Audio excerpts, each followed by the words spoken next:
بسم الله الرحمن الرحيم.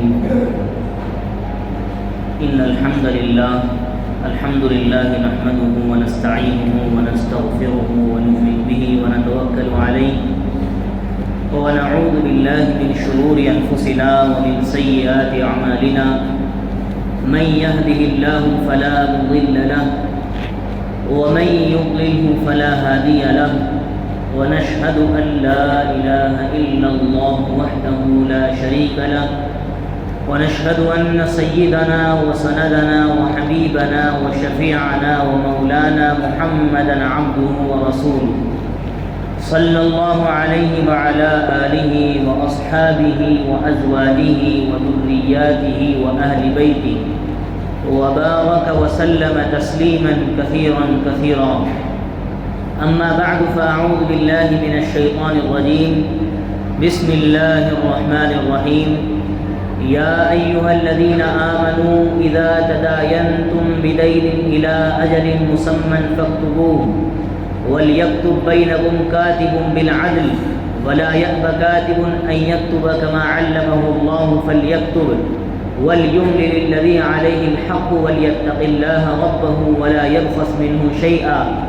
فإن كان الذي عليه الحق سفيها أو ضعيفا أو لا يستطيع أن يمله فليملل وليه بالعدل واستشهدوا شهيدين من رجالكم فإن لم يكونا رجلين فرجل وامرأتان ممن ترضون من الشهداء أن تضل إحداهما فتذكر إحداهما الأخرى ولا يأبى الشهداء إذا ما دعوا ولا تسأموا أن تكتبوه صغيرا أو كبيرا إلى أجله ذلكم أقسط عند الله وأقوم للشهادة وأدنى ألا ترتابوا إلا أن تكون تجارة حاضرة تديرونها بينكم فليس عليكم جناح ألا تكتبوها وأشهدوا إذا تبايعتم ولا يضار كاتب ولا شهيد وإن تفعلوا فإنه فسوق بكم واتقوا الله ويعلمكم الله والله بكل شيء عليم.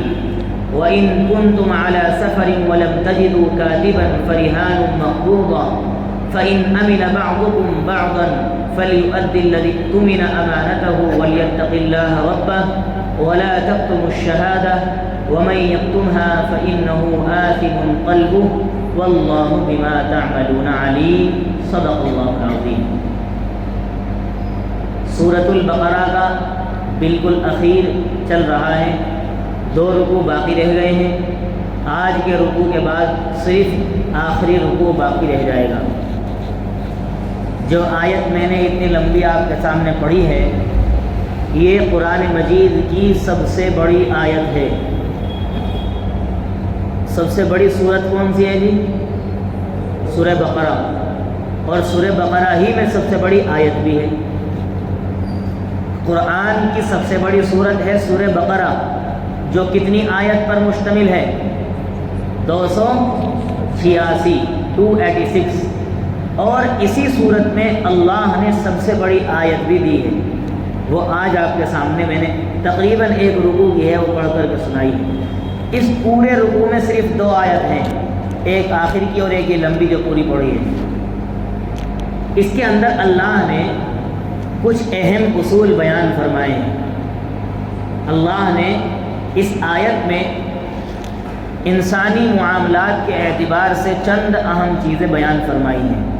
اسلام صرف اس چیز کا نام نہیں ہے کہ نماز پڑھ لی جائے، روزہ رکھ لیا جائے، حج کر لو، زکوٰۃ ادا کر لو، ہو گیا کام. نہیں، اسلام زندگی کے ہر شعبے میں انسان کی رہنمائی کرتا ہے. وہ زندگی کا کوئی ڈپارٹمنٹ ہو، کوئی سا بھی شعبہ ہو، اسلام کی تعلیمات اس کے اندر آپ کو ضرور ملے گی. حتیٰ کہ یہاں تک کہ استنجا کرنے کے متعلق اللہ کے نبی علیہ الصلاۃ والسلام سے بہت ساری احادیث نقل کی گئی ہیں. استنجا کیسے کرنا چاہیے، کن چیزوں سے استنجا کرنا چاہیے، اس کا طریقہ کیا ہے، سائنس کیا بتا سکتی ہے ہمیں. یہ جو آج کے سائنسدان ہیں یہ سب قرآن و حدیث پر ریسرچ کر کے آپ کو بتاتے ہیں اور آپ سمجھتے ہو کہ ان کے پاس بہت دماغ ہے. کچھ نہیں ہے. حدیث پاک میں بتایا گیا یلزم الاستبراء قبل الاستنجاء، استنجا سے پہلے آپ استبراء کو لازم پکڑیے۔ استبراء کسے کہتے ہیں؟ یعنی جب آپ استنجا کرنے کے لیے بیٹھیں تو جب تک مکمل آپ کا پیشاب یا پاخانہ اس سے آپ بالکل فارغ نہ ہو جائیں اس وقت تک آپ کو استنجا نہیں کرنا چاہیے۔ استنجا کہتے کسے ہیں؟ استنجا کہتے کسے ہیں؟ ہم سمجھتے ہیں کہ بیت الخلاء میں جانے کو اور پاخانہ کرنے کو استنجا کہتے ہیں، نہیں۔ استنجا کے عربی معنی آتے ہیں نجات حاصل کرنا، یہ نجات سے نکل کر کے استنجا بنا ہے۔ ہر چیز کے مادے میں 3 لفظ ہوتے ہیں، تو اس کا جو مادہ ہے وہ نجات ہے، نجات سے استنجا بنا ہے۔ استنجا کے معنی آتے ہیں چھٹکارا حاصل کرنا، نجات حاصل کرنا۔ جب آپ بیت الخلاء میں قضائے حاجت کے لیے یعنی اپنی ضرورت پوری کرنے کے لیے جاتے ہیں تو آپ کو چھٹکارا حاصل ہوتا ہے کہ نہیں؟ یہی معنی ہے اس کے۔ اس کا مطلب پاخانہ کرنا نہیں ہے، استنجا کے معنی ہے چھٹکارا حاصل کرنا، یعنی آپ کے بدن سے ایک گندگی دور ہو رہی ہے، اس کو کہتے ہیں استنجا۔ اسی کو پانی لینا بھی کہہ دیتے ہیں دوسری زبان میں، یہ اس کا مترادف ہو سکتا ہے، لیکن اصل معنی اس کا یہی ہے کہ خلاصی اور چھٹکارا حاصل کرنا۔ فرمایا حدیث پاک میں جب آپ استنجا کرنے کے لیے جائیں تو پیشاب خوب دیر میں کریں، یہ نہیں کہ بیٹھتے ہی اڑ جائیں۔ بھئی استنجا کے متعلق یہ بات بتائی جا رہی ہے کہ جب تک پیشاب کی نالی سے ایک ایک قطرہ باہر نہ آ جائے آپ اس وقت تک پانی نہ لیں، پہلے سکون کے ساتھ اپنا پورا پیشاب خارج کر دیں۔ کس وجہ سے؟ اس میں دینی حکم تو ہے ہی، جسمانی فائدہ بھی ہے، سائنٹیفکلی میڈیکلی طور پر بھی اس کے اندر یہ فائدہ ہے کہ انسان پیشاب کے قطروں کا مریض نہیں ہوتا، اس کا مثانہ مضبوط رہتا ہے۔ لیکن جب انسان جلدی جلدی پیشاب کرتا ہے اس کا مثانہ کمزور ہوتا ہے، کیوں؟ جب پیشاب مکمل طور پر خارج نہیں ہوگا مکمل طور پر تو ظاہر سی بات ہے اس سے گرمی بننی ہے پیٹ میں۔ لہذا جو آدمی پیشاب دیر سے کرتا ہے تو وہ پیشاب کے قطروں کا مریض نہیں ہوتا۔ اسی لیے فرمایا جب آپ پیشاب کریں تو پیشاب آپ کو جب لگے کہ پورا ہو گیا اس کے بعد بھی آپ چاہے کھنکار دیں، کھنکارنا بولتے ہیں اس طریقے سے جو کیا جاتا ہے، آپ کھنکار دیں یا یا کھڑے ہو جائیں پھر بیٹھ جائیں، غرض یہ کہ آپ مکمل اپنا پیشاب ایک قطرہ بھی اندر نہیں رہے آپ کو باہر کرنا چاہیے۔ یہ ہے استبراء، اس کو کیا کہتے ہیں؟ استبراء۔ ہاں، یعنی استنجا کے متعلق کتنی تفصیل کے ساتھ اللہ کے نبی علیہ الصلوۃ والسلام نے فرمایا۔ حضرت سلمان فارسی رضی اللہ تعالی عنہ کو جب ایک یہودی نے طعنہ دے کر کہا کیسا نبی ہے تمہارا نبی کیسا نبی ہے، استنجا کے بارے میں بھی تمہیں بتاتا ہے، پیشاب پاخانے کی بات تھوڑی آنی چاہیے قرآن میں حدیث میں، یہ تو مقدس چیز ہے۔ فرمایا یہی تو اسلام کا کمال ہے کہ وہ ہمیں ہر چیز میں ہماری رہنمائی کرتا ہے، یہ مکمل دین ہے۔ الیوم اکملت لکم دینکم واتممت علیکم نعمتی ورضیت لکم الاسلام دینا۔ اللہ کے نبی علیہ الصلوۃ والسلام نے فتح مکہ کے موقع پر جب یہ آیت نازل ہوئی اللہ کے نبی نے فرمایا تھا الیوم اکملت لکم، بلکہ اللہ نے فرمایا میں نے تمہارے لیے تمہارے دین کو مکمل کر دیا، وَأَتْمَمْتُ عَلَيْكُمْ نِعْمَتِي، اور اپنی نعمت کو تم پر مکمل کر دیا، وَرَضِيتُ لَكُمُ الْإِسْلَامَ دِينًا، اور تمہارے لیے میں نے دین اسلام کو پسند کیا۔ یہ مکمل دین ہے، قیامت تک آنے والے جتنے انسان ہیں وہ سب کے سب اسی دین کے متبع ہوں گے، اور اس کے اندر نہ کوئی ذرا سی چیز گھٹائی جا سکتی اور نہ ذرا سی چیز بڑھائی جا سکتی۔ یہ کامل مکمل ایک دستور حیات ہے، یہ ایک کانسٹیٹیوشن ہے، یعنی یہ ایک زندگی گزارنے کا دستور ہے، قانون ہے اسلام۔ میں عرض کر رہا تھا کہ اسلام نے استنجا سے متعلق بھی حتیٰ کہ بیوی سے ملاقات، یہ تو انسان کی اپنی ضرورت ہے، انسان کی اپنی ضرورت ہے، لیکن اس میں بھی رہنمائی فرمائی ہے۔ کتنا بہترین نظام ہے۔ دوسری جگہ نہیں ملتا یہ سب، دوسرے مذاہب میں یہ چیزیں نہیں ملتی، یہ صرف اسلام کا خاصہ ہے اور اسلام کی خصوصیت ہے۔ اللہ تعالیٰ نے اور اس کے محبوب صلی اللہ علیہ وسلم نے ہمیں ہر قدم پر، ہر موڑ پر ہمیں رہنمائی فرمائی ہے۔ میں یہ عرض کر رہا تھا کہ صرف روزہ نماز کا نام اسلام نہیں ہے، اور بھی بہت کچھ ہے اسلام کے اندر۔ اسی میں سے خاص طور پر اسلام کے 5 شعبے ہیں بنیادی، اسلام کے جو فنڈامنٹلز ہیں، بنیادی ڈپارٹمنٹ ہیں، بنیادی شعبے ہیں، وہ 5 ہیں۔ اس میں ایک آتا ہے معاملات، اس میں ایک آتا ہے معاملات، آپس میں ایک دوسرے کے ساتھ ہمیں کس طریقے سے مینٹین کرنا ہے، کس طریقے سے ہمیں ایک دوسرے کے ساتھ معاملات کرنے ہیں، اس کا بھی اسلام نے حکم دیا ہے۔ فرمایا تم تجارت کرو تو اس کے اصول اور رول یہ ہیں، جب تم کسی کو قرض دو اس کے اصول یہ ہیں، ہر چیز کی رہنمائی فرمائی ہے۔ تو جو آج کی یہ اتنی لمبی آیت ہے، اس کو آیت مداینت کہتے ہیں، آیت مداینت۔ قرآن میں جو اہم آیتیں ہیں ان کے اللہ نے اسپیشلی نام رکھ دیے، جیسے آیت الکرسی، آیت الکرسی۔ اسی طریقے سے سورہ فاتحہ کے بہت سارے نام ہیں، 7 مثانی۔ اسی طریقے سے سورہ شفا، سورہ فاتحہ میں ہر بیماری سے شفا ہے، اسی لیے اس کا نام سورۃ الشفا بھی ہے۔ جیسے قرآن کا دل وہ یاسین ہے، تو الگ الگ سورتوں کے مختلف نام ہیں، آیتوں کے بھی ہیں۔ اسی طریقے سے یہ جو اتنی لمبی آیت ہے اس کو آیت مداینت کہتے ہیں، یعنی قرض دینے کے جو اصول ہیں، لینے کے بھی دینے کے بھی، اللہ تعالیٰ نے اس پوری آیت کے اندر تفصیل کے ساتھ قرض لینے دینے کو بیان فرمایا ہے کہ کیسے لینا چاہیے اور اس کے کیا کیا اصول ہیں۔ اب سنیے، فرمایا یا ایھا الذین آمنوا اذا تداینتم بدین الی اجل مسمى فاکتبوہ، اے ایمان والو جب تم آپس میں قرض لو، اذا تداینتم بدین، اے ایمان والو جب تم ادھار کا ایک متعین مدت تک معاملہ کرنے لگو، فاکتبوہ، تو تم اسے لکھ لیا کرو، فاکتبوہ، اسے لکھ لیا کرو، کیونکہ جب کوئی چیز ادھار کی ہوتی ہے تو اس کے اندر بھول چوک اور نزاع یعنی جھگڑے کا امکان ہے، چانس ہے،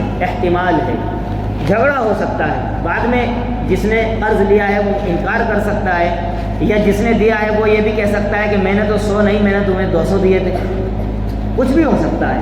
اس لیے کیا فرماتا ہے اللہ تعالیٰ، جب تم کوئی ادھار معاملہ کرو ایک لمیٹڈ ٹائم تک، متعین مدت تک، تو تم اس کو لکھ لیا کرو، فاکتبوہ۔ اس کے بعد فرمایا وَلْيَكْتُبْ بَيْنَكُمْ كَاتِبٌ بِالْعَدْلِ، صرف لکھنا نہیں ہے بلکہ اس کو وہ لکھے جو دستاویزات کا ماہر ہے۔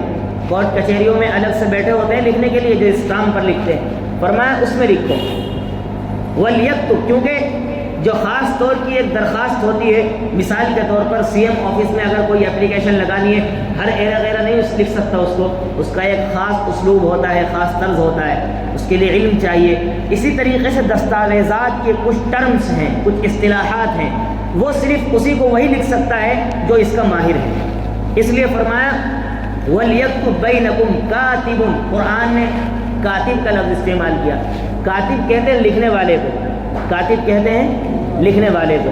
فرمایا اور یہ بات ضروری ہے، تمہیں چاہیے کہ جب تم لکھو تو ایک لکھنے والا انصاف کے ساتھ اس چیز کو لکھے، دستاویز کو، اس دستاویز کو انصاف کے ساتھ لکھنے والا لکھے۔ وَلَا يَأْبَ كَاتِبٌ أَن يَكْتُبَ كَمَا عَلَّمَهُ اللَّهُ فَلْيَكْتُبْ، اور اللہ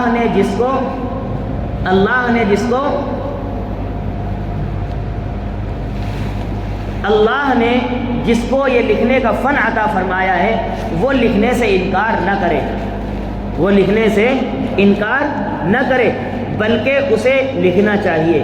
فَلْيَكْتُبْ وَلْيُمْلِلِ الَّذِي عَلَيْهِ الْحَقُّ وَلْيَتَّقِ اللَّهَ رَبَّهُ، اور لکھوائے گا کون؟ لکھوائے گا کون؟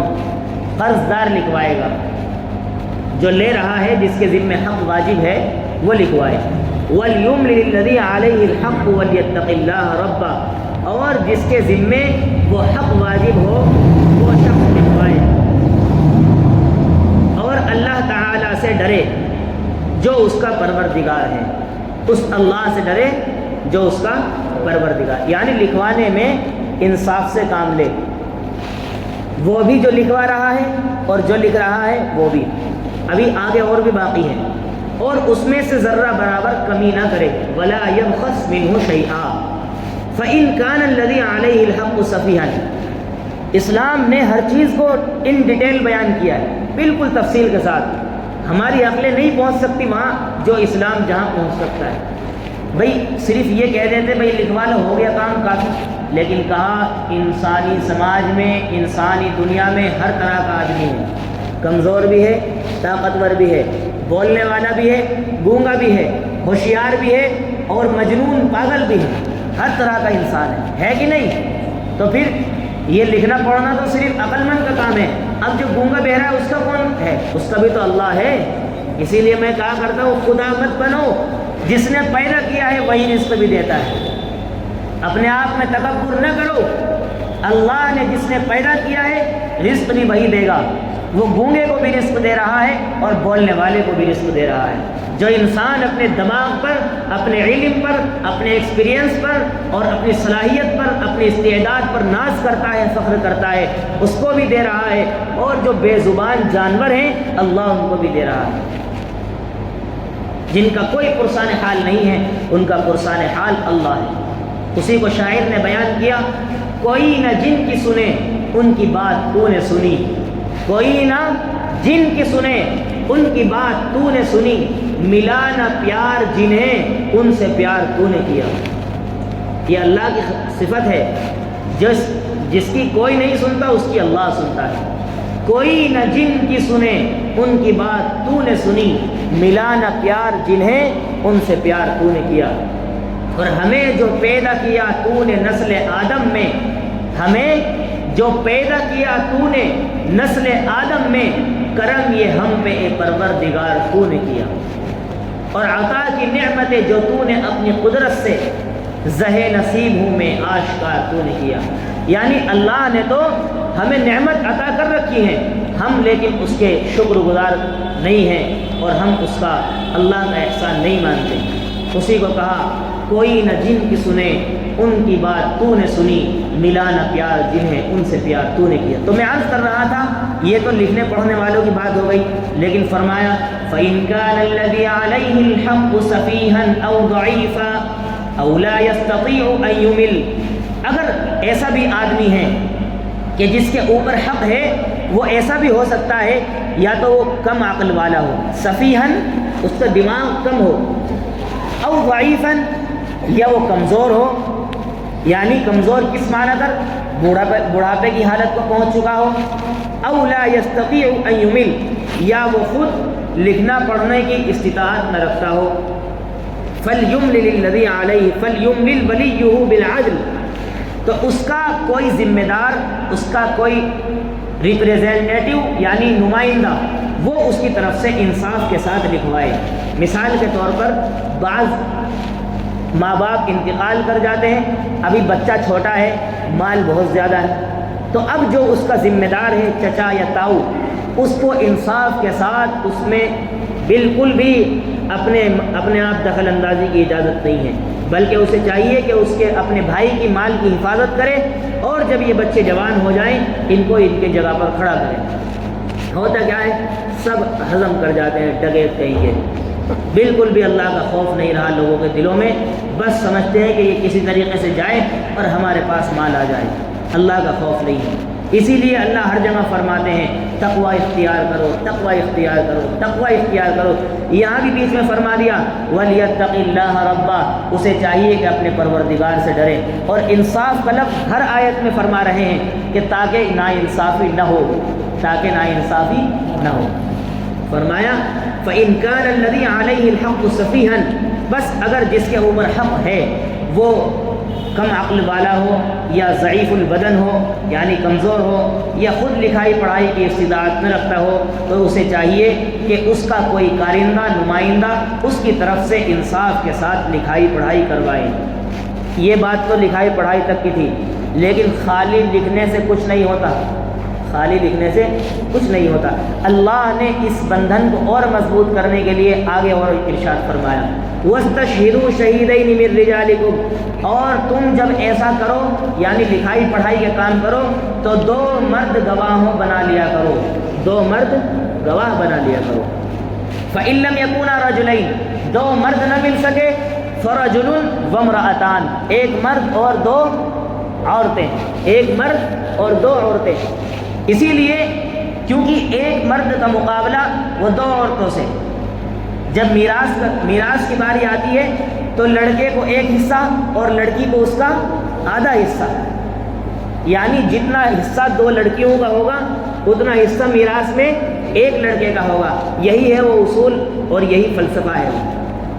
فَإِن لَّمْ يَكُونَا رَجُلَيْنِ، 2 مرد نہ ملے فَرَجُلٌ، 1 مرد، وَامْرَأَتَانِ، اور 2 عورتیں، اس لیے کہ عورت ناقص العقل ہے، اس لیے کہ عورت ناقص العقل ہے، وہ ہمیشہ چھوٹے چھوٹے بچوں میں رہتی ہے، گھر بار میں مشغول رہتی ہے، ہو سکتا ہے بھول جائے، اس لیے کہا 2 عورتیں اور 1 مرد۔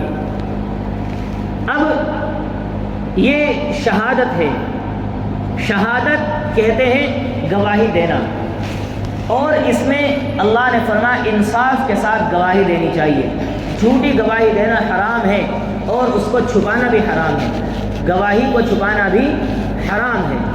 فرمایا ممن ترضون من الشہداء، جن کو تم پسند کرو گواہوں میں سے، ان تضل احداہما، کہ اگر کوئی ایک بھول جائے 2 گواہوں میں سے، فتذکر احداہما الاخری، تو ان دونوں میں سے کوئی ایک اس کو یاد دلا دے۔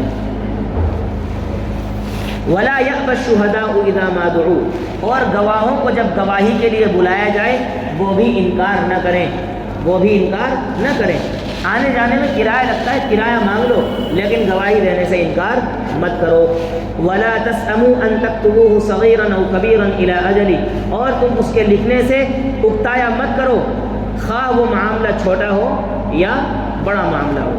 ذالکم اقسط عند اللہ، انصاف کا زیادہ قائم رکھنے والا اللہ کے نزدیک، اور شہادت کیا، انصاف کا زیادہ قائم رکھنے والا ہے اللہ کے نزدیک، اور شہادت کے زیادہ درست رکھنے والا ہے، اور زیادہ سزاوار ہے اس بات کا کہ تم کسی شبے میں نہ پڑو مگر یہ کہ کوئی سودا دست بدست ہو۔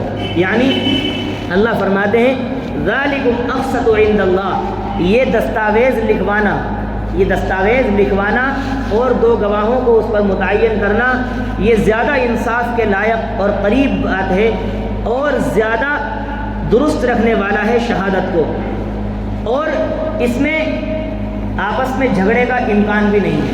وَأَدْنَىٰ أَلَّا تَرْتَابُوا، اور یہ اس بات کے زیادہ قریب ہے کہ تم شک میں نہ پڑو، اللہ ترتابو إِلَّا أَن تَكُونَ تِجَارَةً، یہ الگ چیز ہے، ہینڈ ٹو ہینڈ اگر کوئی تجارت ہو رہی ہے اس میں اس چیز کی ضرورت نہیں ہے، چاہو تو کر سکتے ہو۔ تُدِيرُونَهَا بَيْنَكُمْ فَلَيْسَ عَلَيْكُمْ جُنَاحٌ أَلَّا تَكْتُبُوهَا، پھر تم پر اس میں کوئی الزام نہیں کہ تم لکھو۔ وَأَشْهِدُوا إِذَا تَبَايَعْتُمْ، اور خرید و فروخت کے وقت بھی گواہ بنا لیا کرو۔ وَلَا يُضَارَّ كَاتِبٌ وَلَا شَهِيدٌ، دیکھیے اسلام کی کتنی بہترین چیزیں ہیں، ایک ایک چیز کو ان ڈیٹیل بیان کیا۔ وَلَا يُضَارَّ كَاتِبٌ وَلَا شَهِيدٌ، ہوتا کیا ہے، کوئی بندہ بیچارہ بھلائی میں گواہ بن جائے، اب کوئی پنگا آ جائے تو عدالت اسے روز بلاتی ہے جیسے یہی اصل مجرم ہو، جیسے یہی اصل مجرم ہو، جیسے کوئی ضمانتی ہے، اب ضمانتی وہ مجرم سے زیادہ ضمانتی کی آفت آ جاتی ہے۔ اسلام نے اس چیز کا بالکل سد باب کیا اور کہا وَلَا يُضَارَّ كَاتِبٌ وَلَا شَهِيدٌ، نہ تو لکھنے والے کو اور نہ ہی گواہ کو تکلیف پہنچائی جائے، تکلیف نہ پہنچائی جائے۔ وَلَا يُضَارَّ كَاتِبٌ وَلَا شَهِيدٌ وَإِن تَفْعَلُوا، اگر ایسا کرو گے فَإِنَّهُ فُسُوقٌ بِكُمْ، تو سخت گناہ گار ہوگے۔ وَاتَّقُوا اللَّهَ، ساری بات بیان کرنے کے بعد فرمایا وَاتَّقُوا اللَّهَ، اللہ سے ڈرتے رہو۔ وَاتَّقُوا اللَّهَ، اللہ سے ڈرتے رہو، وَيُعَلِّمُكُمُ اللَّهُ، اللہ تمہیں اس بات کی تعلیم فرماتا ہے، وَاللَّهُ بِكُلِّ شَيْءٍ عَلِيمٌ، اور اللہ ہر چیز کا جاننے والا ہے۔ یہ ایک آیت ہے پوری، اس کی تفصیل بہت زیادہ ہے، لیکن وقت کی قلت کے پیش نظر میں نے آپ کو صرف ترجمہ سے سنا دیا۔ اس کے بعد چھوٹی سی آیت جو اسی سے متعلق ہے، ریلیٹڈ ہے، وَإِن كُنتُمْ عَلَىٰ سَفَرٍ، کبھی کبھی ایسا ہوتا ہے، یہ تو بات ہو گئی جب انسان اپنے مقام پر موجود ہو، لیکن کبھی کبھی جب سفر میں جاتا ہے وہاں بھی اس چیز کی ضرورت پڑ سکتی ہے۔ تو فرمایا وَإِن كُنتُمْ عَلَىٰ سَفَرٍ وَلَمْ تَجِدُوا كَاتِبًا فَرِحَانٌ مَّقْبُوضًا، اور اگر تم کہیں سفر میں ہو اور تمہیں کوئی لکھنے والا نہ ملے، فَرِحَانٌ مَّقْبُوضًا، تو پھر کوئی چیز اس کے قبضے میں رکھ دو، جس کو کہتے ہیں گروی رکھنا، عربی زبان میں اس کو کہتے ہیں رہن رکھنا، رہن رکھنا۔ فَإِنْ أَمِنَ بَعْضُكُمْ، لیکن اگر ایک دوسرے کا تم آپس میں اعتبار کرتے ہو، فَلْيُؤَدِّ الَّذِي اؤْتُمِنَ أَمَانَتَهُ، تو اس کو چاہیے کہ دوسرے کا حق ادا کر لے، ادا کر دے، اور اللہ تعالیٰ سے جو اس کا پروردگار ہے ڈرتا رہے۔ یعنی بتایا کہ اگر تم سفر میں ہو اور لکھائی پڑھائی کا کوئی انتظام نہیں ہے، تو آپ قرضہ دینے میں اگر جھجک رہے ہو تو اس سے کہو بھائی اپنی کوئی چیز میرے پاس رکھ دو، اپنی چیز میرے پاس رکھ دو، اور اس کے بدلے میں تم کوئی چیز لے جاؤ۔ لیکن اس میں ایک اصول ہے، جو چیز گروی رکھی جائے گی اس سے فائدہ اٹھانے کی اسلام میں اجازت نہیں ہے، لیکن آج کل خوب ہو رہا ہے، گروی رکھ لیتے ہیں اور اسے بزنس میں لگا رکھا ہے، بالکل ناجائز حرام ہے۔ کیوں؟ آپ نے قرضہ دیا ہے، آپ تجارت نہیں کر رہے جس سے آپ اس کو بزنس میں لگائیں، اور ہر قرض، میں بتاتا رہتا ہوں بات، کل قرض جر منفعۃ فہو ربا، ہر وہ قرض جس سے کوئی فائدہ حاصل ہو، نفع ملے، وہ سود ہے۔ ہر وہ قرض جس سے کوئی فائدہ حاصل ہو وہ سود ہے، بالکل سود ہے، چاہے 1 روپیہ ہو۔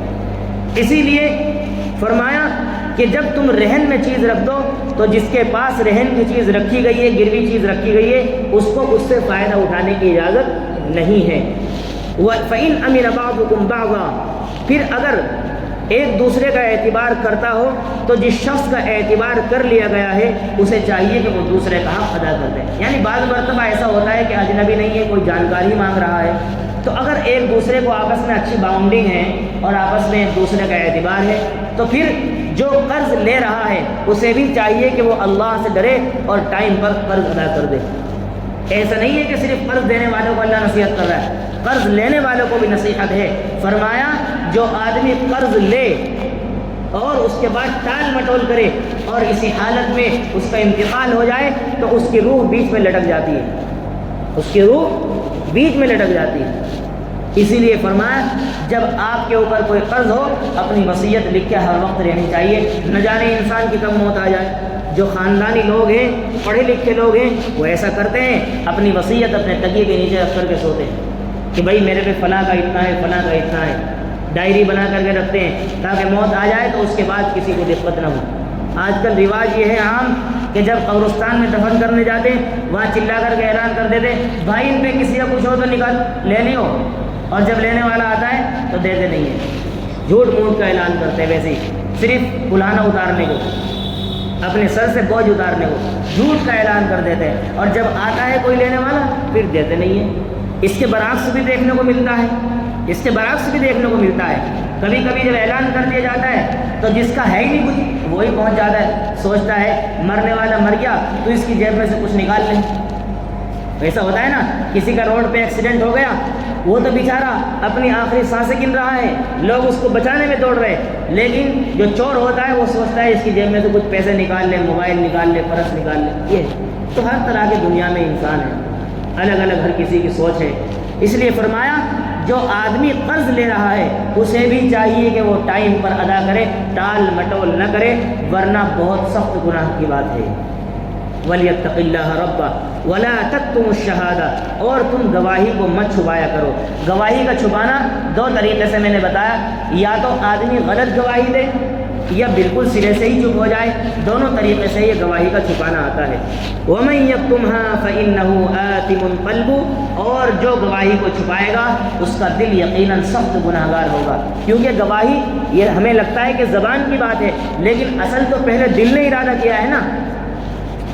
جب آدمی غلط گواہی دے گا زبان سے یا اس کو چھپائے گا تو دل پہلے اس کو کمانڈ کرے گا کہ نہیں؟ ہاں، ہر چیز کا حکم دل دیتا ہے، دل جو چاہتا ہے انسان وہ کرتا ہے۔ اسی لیے فرمایا زبان کی چمچ زبان کی مثال چمچ کی سی ہے، زبان کی مثال چمچ کی سی ہے اور دل کی مثال ہنڈیا کی سی ہے۔ زبان وہی کچھ نکال کر لاتی ہے جو ہنڈیا میں موجود ہے، چمچ وہی چیز نکال کر لائے گی جو ہنڈیا میں ہے۔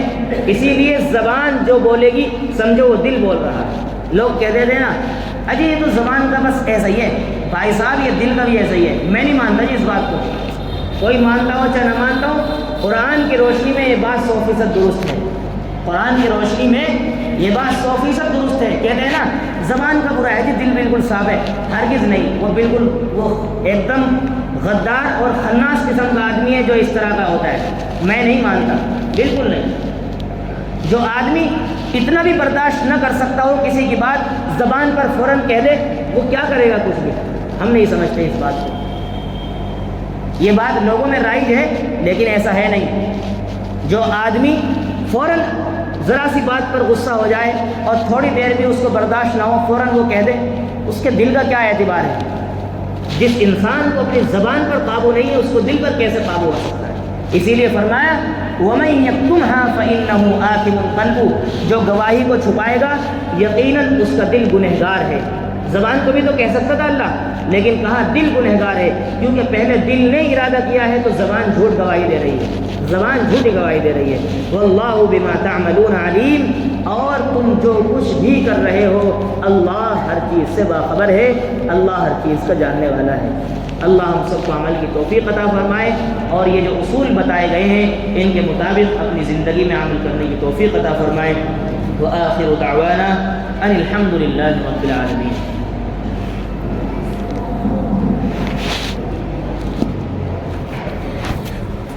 پنکھا بند کر دو، مائک بند کر دو۔